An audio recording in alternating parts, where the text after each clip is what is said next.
Anda menyaksikan Metro Siang dan kali ini kita masuk di segmen Metropedia. Yang kali ini kita akan ungkap temuan bahwa ada potensi bencana besar yang akan menghantam Indonesia. Selengkapnya dalam Metropedia.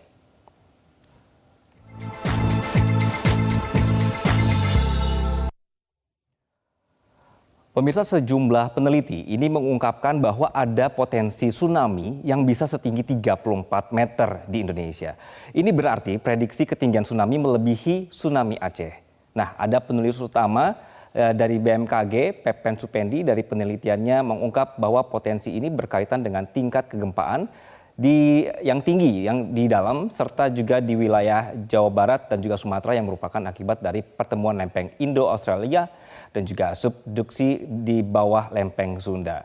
Nah, ini ada datanya di sebelah saya ini. Jadi ini ada temuan ya, pemirsa. Jadi ini benar-benar nyata, jadi bukan ada hasil rekayasa. Jadi mereka sudah berkumpul dalam penelitian ini. Terdapat sejumlah ahli kegempaan dalam negeri, ada Dwi Kora Karnawati, kemudian juga ada dari Tato Yatimantoro dan juga Daryono dari BMKG, dari BRIN juga ada, termasuk dari University of Cambridge juga ikutan di sini, termasuk dari BNPB.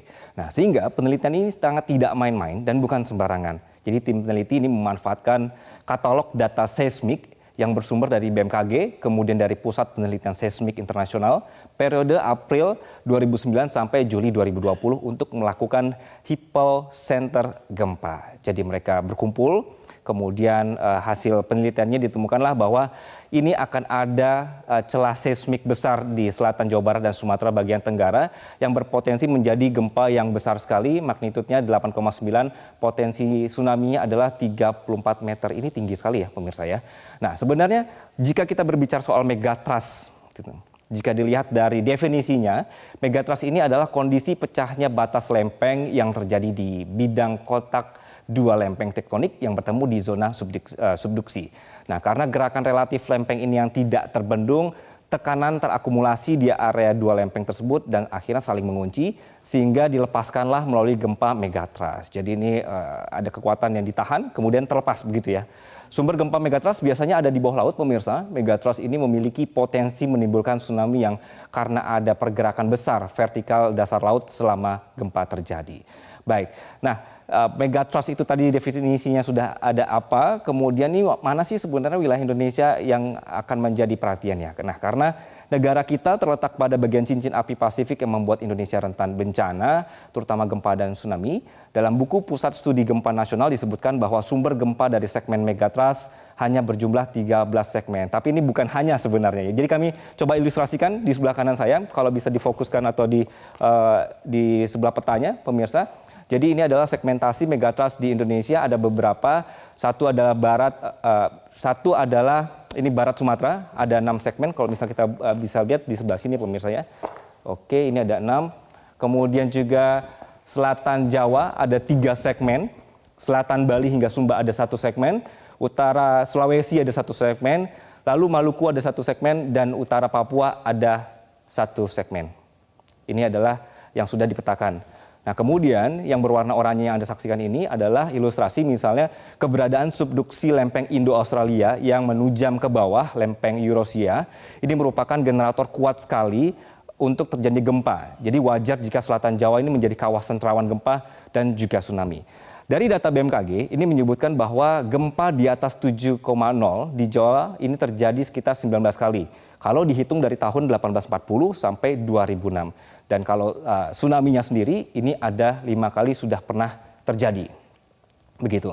Nah, ini menurut Kepala Mitigasi Gempa Bumi dan Tsunami BMKG, Daryono, berdasarkan frekuensi kejadian gempa yang merusak, sesar aktif sebenarnya lebih sering terjadi dan menimbulkan kerusakan serta korban jiwa dibandingkan dengan megatrust. Namun megatrust sebenarnya relatif jarang terjadi, hanya saja sumber gempa megatrust ini mampu membangkitkan gempa dahsyat dengan magnitudo 8 hingga 9. Jadi meskipun jarang, ternyata dampaknya besar sekali. Sementara sumber gempa sesar aktif rata-rata hanya mampu memicu gempa paling tinggi 7,5. Yang membuat beda, gempa sesar aktif yang lebih sering terjadi banyak berpusat di daratan, dekat perkotaan, kemudian bahkan tempat tinggal kita sendiri, pemirsa. Begitu. Oke, jadi ini adalah potensi skenario terburuk ya pemirsa. Jadi bukan prediksi yang akan terjadi dalam waktu dekat. Sehingga kapan terjadinya ini tidak ada satu orang pun sebenarnya yang tahu. Untuk itu dalam kondisi tidak pasti kapan terjadi ini, kita semua harus melakukan upaya mitigasi. Dan penelitian ini sebenarnya bukan untuk membuat kita takut atau membuat kita panik. Sudah cukup banyak sebenarnya peristiwa bencana ini di masa lalu. Jadi kita perlu untuk terus mempelajarinya untuk meminimalisir dampak dari megatrust itu sendiri. Sekali lagi karena kita tinggal di negara yang alamnya subur namun juga rentan bencana, pemirsa, sudah pasti bencana ini akan terjadi. Tinggal kita yang harus beradaptasi. Jadi oleh karena itu orang-orang yang meneliti peristiwa ini juga orang-orang yang sangat paham di bidangnya, sehingga kajian-kajian seperti ini diperlukan untuk memberikan rekomendasi ke kita, ke pemerintah soal apa yang harus kita lakukan ke depannya, begitu. Nah, itulah kenapa setiap ada kajian seputar bencana, ujung-ujungnya sudah pasti akan membahas mitigasi bencana. Nah, sudah siap belum seandainya ini amit-amit begitu ya, seandainya terjadi potensi tsunami 34 meter ini. Nah, gunanya penelitian ini juga membuat kita punya rencana penanganan bencana. Namun apakah dari pemerintah juga siap, kemudian juga bagaimana dengan pemerintah di daerah, apakah sudah satu frekuensi soal penanganan bencana. Inilah yang kemudian disampaikan pakar tsunami BRIN, Ujo Kongko, yang menyatakan bahwa, ini ada pernyataannya ya, kita perlu review kembali dokumen rencana kontingensi dan juga rencana operasi, peta-peta jalur evakuasi, kemudian juga sistem peringatan dininya untuk mitigasi tsunami, terutama di daerah-daerah pesisir Jawa dan Sumatera. Nah, jika kondisinya saat ini sudah ada permukiman manusia di daerah pesisir, bagaimana kemudian kita mengatur tata ruang dan pergerakan saat tanda-tanda tsunami muncul?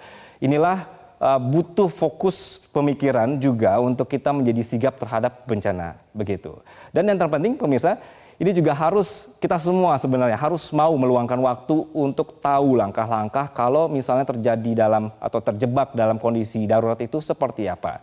Kita tetap berdoa bahwa tidak ada peristiwa mengerikan yang akan terjadi, sekaligus tidak lupa berusaha untuk bisa beradaptasi memahami alam. Sampai bertemu di Metropedia selanjutnya bersama saya Gia Sibuan.